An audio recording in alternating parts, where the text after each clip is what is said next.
This is the Hypothetically Sound podcast, hosted by Alec, Randy, and Xavier, where we take a hypothetical look at the world around us, exploring the what ifs, maybes, and how comes. Join in on the unfiltered, raw, and real conversations as we explore the world around us. Welcome back to Hypothetically Sound. We hope you are having a great day. As always, I am one of your hosts, Randy, joined by the other host, Alec. Hello. And we are on album number 86 of Apple Music's Top 100 albums. And today's album is Mary J. Blige's My Life. Now, Alec, growing up in a Black household and in a Black community, it's impossible not to know who Mary J. Blige is. Yeah. I was gonna say you if you was around during the late 90s, early 2000s, even kind of into the late 2000s, you definitely heard songs of hers. Yeah, and even if you weren't even now, if you have a Black mom, she putting this on when she in pain. Like that's all it is. She is the queen of R&B for a reason. Super talented woman. But for you people who are tuning in and saying, I don't know who Mary J. Blige is, I will inform you. Do not stress.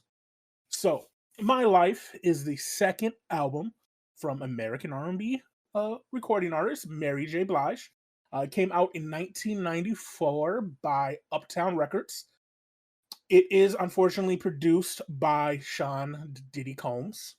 Unfortunately. Sean Puffy Combs. So this album in general had a lot of turbulence and just personal things behind it. This album is known because during this time of making it, Mary J. Blige was clinically depressed, dealing with alcohol and drugs, and also was in an abusive relationship with Casey from Casey and JoJo, who also, Casey and JoJo, are producers on this album.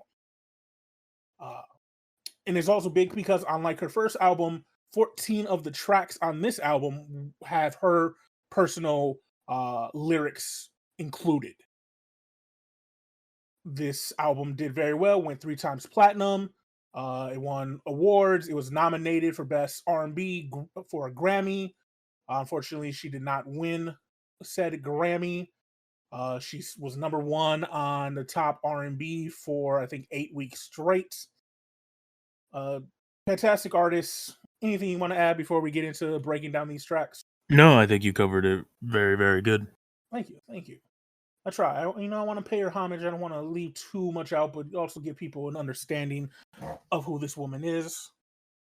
So we move into track number 1, which is the quintessential 90s intro track. I just think it sets the tone for the album to understand that this is a deeply personal album for her. Mm-hmm. I didn't rate it. Did you rate it? I did not rate it. Any interludes in this. Cool. Although they are important to the album, I did not rate any. Yes, and I did not rate any as well. Then we move to the first track, actual track, but it's track number 2, called Mary Jane All Night Long. What did you think? As the actual first track of the album, it does give off right away this like soul feel to it, right? Immediately, as soon as the beat starts, you feel it, right? Yeah. Mary comes in with some beautiful vocals as always.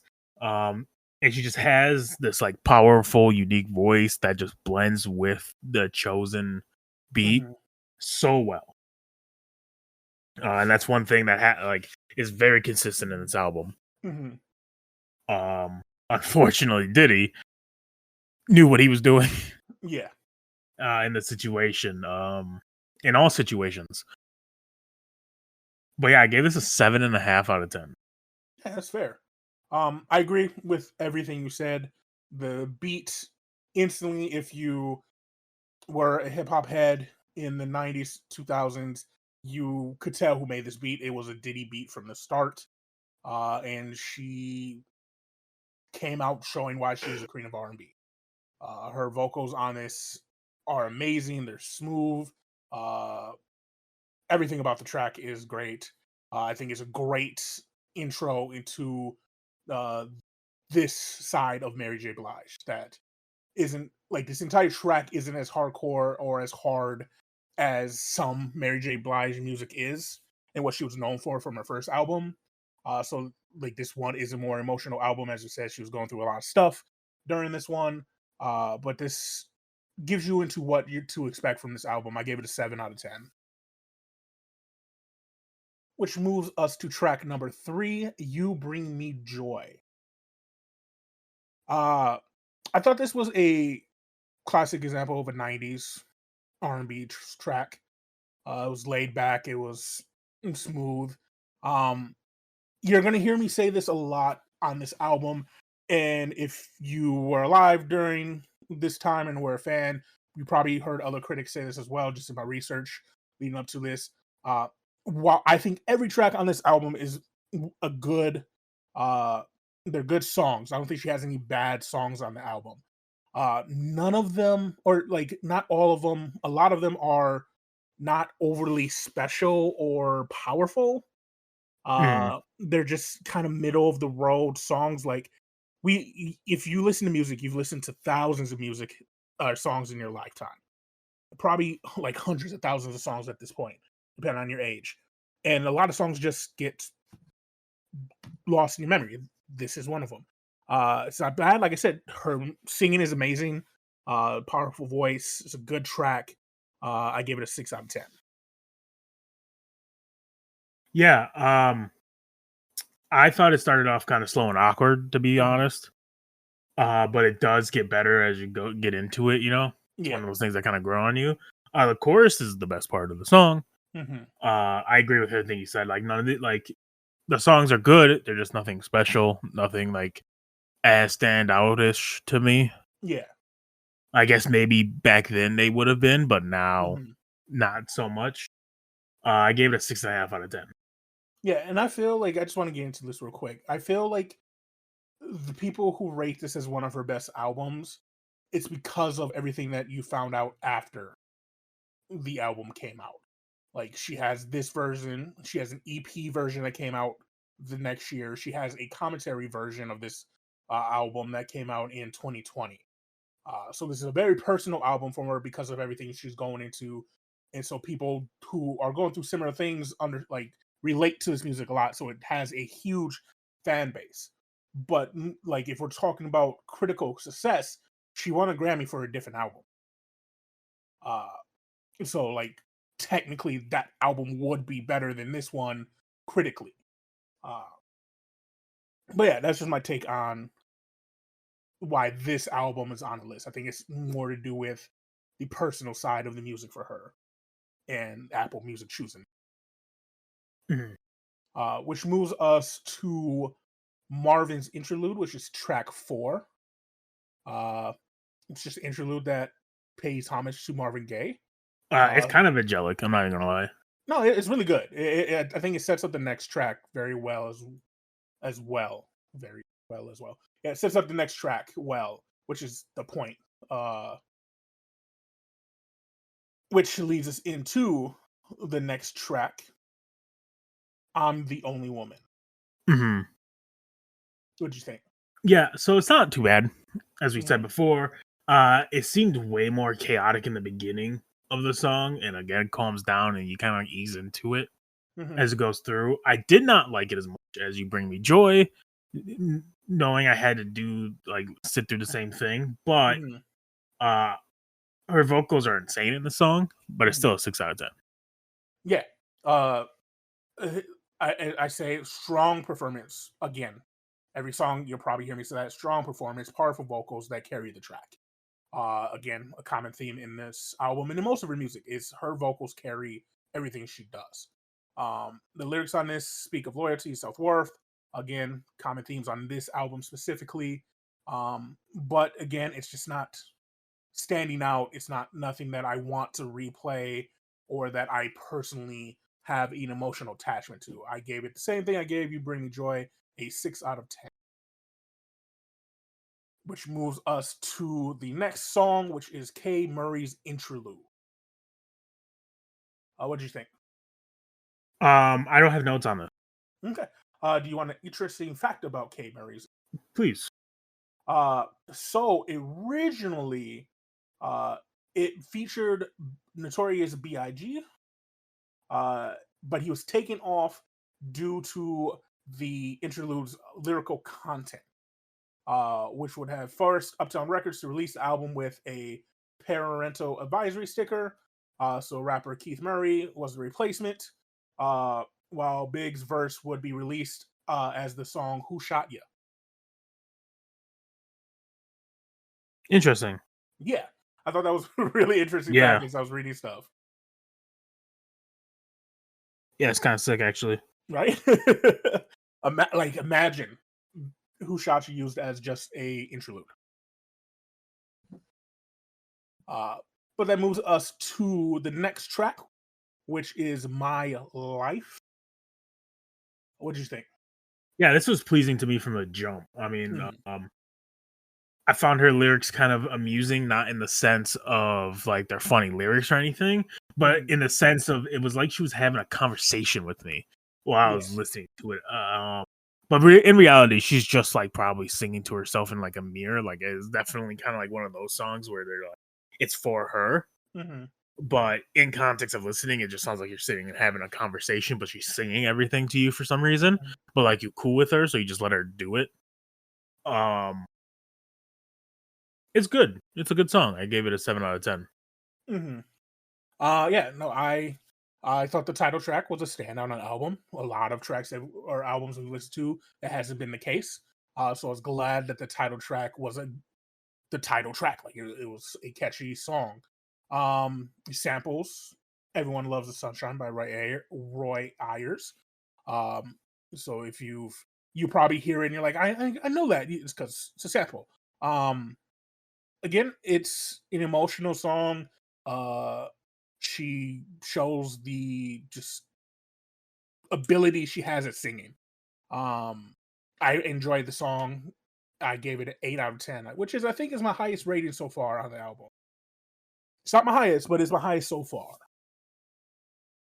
Then we move to track number 8. You gotta believe. Yeah. Um, you gotta believe has a more classic R&B sound to it. Hmm. It's a much slower tempo with slightly softer vocals. Hmm. Um, I liked it a lot. I mean, it was again, it's just a classic type of R&B. If you think R&B, the song's a good example of it. Yeah. 7.5 out of 10. Again, we on this album we seem to be agreeing a lot on our ratings and how we feel about it. Again, like you said, it was an effortless song by her. I thought it had a memorable melody. It was catchy, stuck in my brain after I listened to the album. Um, while again, it like a lot of the tracks, it doesn't leap out as like a song that I'm gonna go back to. Still, it maintains like the high standard that she does have on the album. It doesn't drop, it doesn't lack, it stays right with like the good music that she puts out. I gave it a 7 out of 10. And then we move to track number 9, which is her longest track on the album at 6 minutes, called "I Never Want to Live Without You." You've obviously heard her 2005 hit "Be Without You," right? Yeah. Yeah, I had to pull that up because it felt like she repurposed a lot of this song Hmm. for "Be Without You." Yeah. Like beat, cadence, flow, everything, like lyrics, obviously, all sounded so similar that I thought that like "Be Without You" was just a like remix to the song. Hmm. I mean, anyway, it's still a good song. Don't get me wrong; it's a 7 out of 10. But just go listen to "Be Without You." Yeah. Like it is a better song. Like "Be Without You" is a solid like 8.5. Might as well just go listen to the song. Yeah. Yeah. It's an example of repurposing. Like she put out a lot of albums. She has a lot of albums. She has a lot of music. She was nominated for over 250 awards in her career. So she has a lot of music out there, a lot of good music. And sometimes got to recycle. and it just happened that Be Without You was the better version. um, but yeah, I at this point I wrote, I feel like a broken record. Uh, Solid song, great vocals, another prime example of R&B music. Like if people wanted to understand what 90s R&B is, yeah, I would give them this album. I think it shows what R&B is and what it can be. Um, like nothing jumps out as a game changer. Uh, but I think it has more to do with, even it's her second album. People knew she was a queen of R&B even at this point, and so like what she's doing is the top of the line already. And when you're the best, all of your music gets critiqued as the best. Mm. And it's hard to stay at that level consistently. Like it's not bad. I gave it a 7 out of 10. It's just like I want something more. It's like watching LeBron James play. If he doesn't win a championship, you're disappointed. Mm-hmm. I Uh, mean, if you want something more, just go listen to Be Without You. exactly. Then we move to my highest rated track on the album, I'm Going Down. Yeah, I'm pretty sure. Let me just. Yup. This is the second album now that a cover song is my favorite on the track. And I don't know if that's a problem or not. I think I think that's an okay thing, but it's just ironic that this is the second time in a row now. I'm pretty sure I had one earlier too where a cover was my favorite of the tracks or of the album. But yeah, this is also my favorite and highest rating song on the album. I gave it an 8.5.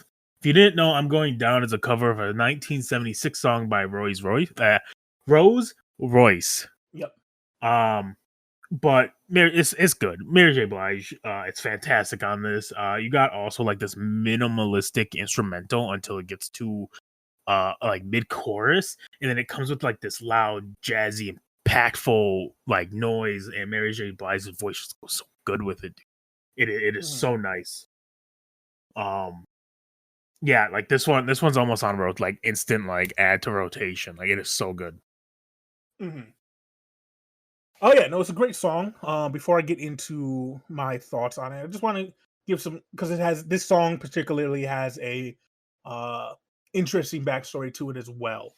So at this point in the album making, Jodeci and Diddy were the main producers on most of the album. But they get to this track, and Jodeci is leaving to go work on his own album. So they bring in Prince Alexander, that's just his name, to work on this track specifically when it was already like mostly done. Alexander worked with like Biggie and 112, so dude knew what he was doing. But as they finished the album, Diddy and another producer wanted the main credit. But Alexander said no because he was in the booth, in the studio, doing this the whole time, and Diddy and them weren't. Apparently, like, it got really heated. And as always, it just comes down to money. Diddy said he explained later the fallout in the beef was due to receiving a flat royalty rate for producing the majority of the song. And if he gave it to Alexander, since he had already produced, apparently already produced most of the song, he wouldn't have got his money.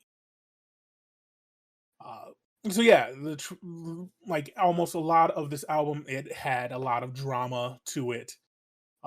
Like the song "No More Drama." There's a reason she wrote that song. But yeah, no, this is my favorite song on the album.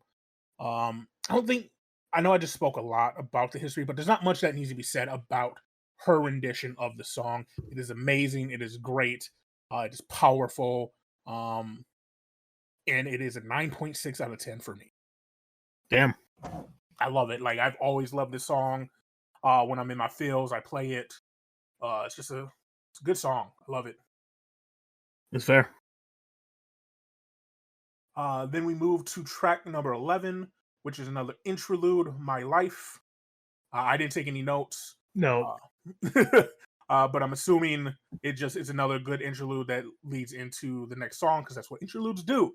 And the next song is track 12, Be With You. Yeah, and this is a roller coaster for me because this was my least favorite song on the track. Understandable. Mostly because there's this like weird high pitched noise that goes on throughout the track that distracted me so hard. I hated it. It distracted me like so much, and honestly, it docked so many points off of this thing for me, man. Like the song as a whole isn't that bad, but like that noise was just so distracting. Anything I was doing, it was literally like as soon as it popped up, I was just like, I don't know, it made me zone out for a second. The noise you talk about, for people who don't know the song, if you've heard some Dre songs, it's a synth like noise. It's like That was metallic. popular. Yeah, it's a synth like metallic. If you watch the NWA movie, it's the one he uses with Snoop Dogg when they're coming up with the song. It's that sound. It's popular in the 90s. But yeah, it's there the whole time. I understand what you're saying. Well, it didn't distract me too much because I'm used to it listening to 90s music. I thought she had a lot of emotion in this track, which made it a slightly better than the other tracks. It's just very powerful. Again, you could tell that she was meaning what she was singing. I gave it a 7 out of 10. Which moves us to track 13 on the album, which is Mary's Joint. What do you think? Yeah, man, this song just works. It's got a nice hip hop type beat to it. Mary's voice delivers well as always. It's just overall a solid song, and the outro is like absolutely fire. I gave it an 8 out of 10. Mm-hmm. Yeah, no, I agree. My notes again pretty similar to yours. It's another solid track, and like I said earlier, I have enjoyed every song. None of them have been bad. Um, I think, and I said the downside is up until this point, I'm Going Down is the only one that's been great. While I've given some eights, like those are just, they essentially mean there are songs that I go back to like every once in a while. Where I'm Going Down, I go back to regularly, uh, and that's so far the only great song on the album. But I did give Mary Joyce a 7 out of 10. It's like you said, it has a nice mix of R&B and hip hop sound. Uh, Again, and one other thing I do think with the track is it is dated as a 90s R&B album. Just because of the things they use and the sound, it's definitely dated as a 90s R&B album. And I think this song particularly shows that off. Like if I play it to you and you were alive in the 90s, you'd be like, yeah, that takes me back. We move to track 14 of 18, which is Don't Go. Well, it's a long ass album, 18 tracks over an hour long. God damn. Granted, 4 of those are interludes, but still. Yeah. Fuck me. But the interludes aren't short. They're like a minute plus each. Yeah. So even the interludes is long as hell because they don't all sing. Only one does. I'm pretty sure that's why only one has notes on my. Like just looking at it right now, most tracks are 4 minutes, with only the last track being under 3 minutes. Yeah. Like I said, it is. Woof. You can tell by my notes because they get a lot shorter. Yeah, same. They get like a few sentences most. Anyways. Yeah, Don't Go. Good song. It draws you in quite a bit. Like there's a lot of emotion and stuff into it. It brings you in. The pre-chorus and the chorus is the best part. It's super solid. It's just 7 out of 10. Yeah. Again, yeah, I agree. Not a bad track at all. It's got one of my higher scores as an 8. I like the sound of the song. I think it would have been higher if the Baby Don't Go wasn't repeated over and over and over and over again in the background. I don't like it. Like I'm surprised I rated an 8. I'm not going to change it. I'm actually listening to it real quick because I wanted to make sure that it was as annoying as I remember, and it is. But still 8 out of 10. I like the beat. I like her sound. Just the Baby Don't Go in the back. That's really quiet. Just didn't need to be there. Yeah, that's fair. Then we move to track 15. I Love You. I love you too, man. Thank you. Hmm. I love you too. So yeah, man, I only put 4 words. The piano goes hard. 8 out of 10 is what I put. Yeah, I gave it a 7 out of 10. Again, solid performance. The track is solid. Uh, Again, heartfelt lyrics, smooth, soulful beat. Um, I don't know what else to say about at this point, unless it's something that stood out. Most of my things are going to be similar. Same. Like Same. they're all rated the same at this point. 7 out of 10. Good song.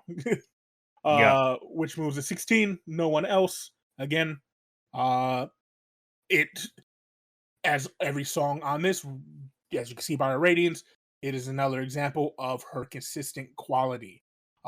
In Diddy's consistent quality.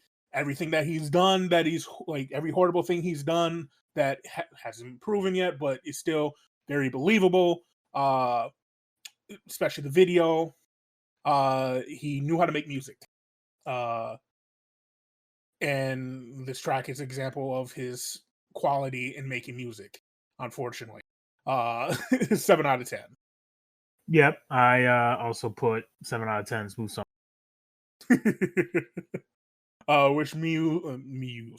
Which moves us to track 17 of 18, Be Happy. Yeah, it's kind of funky. Mhm. It makes sense that this was the lead single of the album at the time because it sounds like it's for radio play. Mhm. It's a solid song. Oh, like at the end of the day, it's just very simple and catchy. Again, it was made for radio play. You can tell. Mhm. Yeah, solid. Another solid single. Everything about it was effortless for her. Like you said, funky, feel good track. Obviously, why they chose it to be the single. The only thing that surprises me about this being the single is it is almost a 6-minute song. Like maybe it's a '90s thing, but like you don't hear many songs go past 4 minutes on the radio nowadays. If you listen to the radio. But in like even in the early or late 2000s, like songs going over 4 minutes was really unheard of going on the radio. So for this to be 6 minutes and be a hit on the radio is crazy. Um, but yeah, like she's finishing the album strong with these tracks at the end. A lot of people seem to like fall off, but she stays strong. 7 out of 10. Which leads us to the final track on the album. You Make Me Feel Like a Natural Woman. Yeah, which is another cover. Yeah. What'd you think? I mean, it's Aretha Franklin's "Natural Woman" cover. It's really well done. It's good. Unfortunately, like this one doesn't stand up to the original. Yeah. I gave it 8 out of 10. It's not as good as the other cover earlier on in the thing, and it was just all right. Yeah. I feel like I agree. I gave it an 8 out of 10 as well. Like she's not bad at it. It is a good cover, a very good cover. I hope she didn't kill it just out of respect.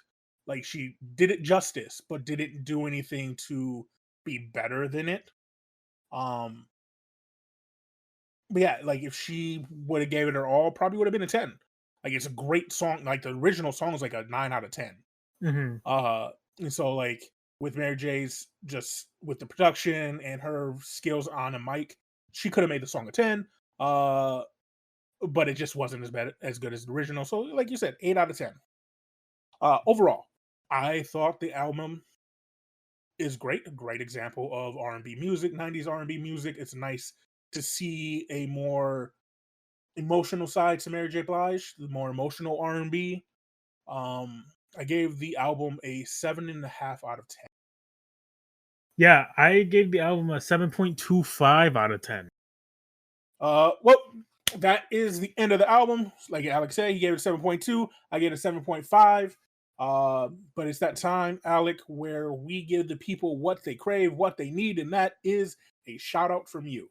Hey, shout out to all the people that enjoy those awful noises everyone else hates. This was inspired by the noise that I disliked from that one song. But like a bumper scraping the ground. Actually, that might be just a hood thing, or like nails on a chalkboard, I guess. Yeah, noises like that, if you enjoy those, you're a freak. I couldn't agree with you more. And you needed a shout out, because if you're like, oh hell yeah, you need to be ashamed of yourself. Okay. They were so excited, and then you shame them. I'm good. okay with it. Good. But yeah, we thank you guys for listening. Thank we you. appreciate you tuning in.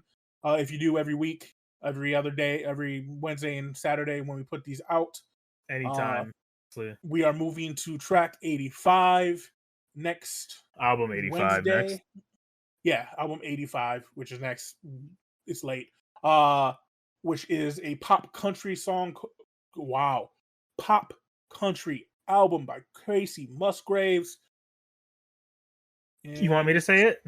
No, I'm just gonna redo it. No, I'm just gonna be the end of the episode. So, okay, we'll get it right during the episode. I promise. Yeah. I promise. All right, Alex gonna host it, so don't worry. I'm not gonna host the country one. I hate.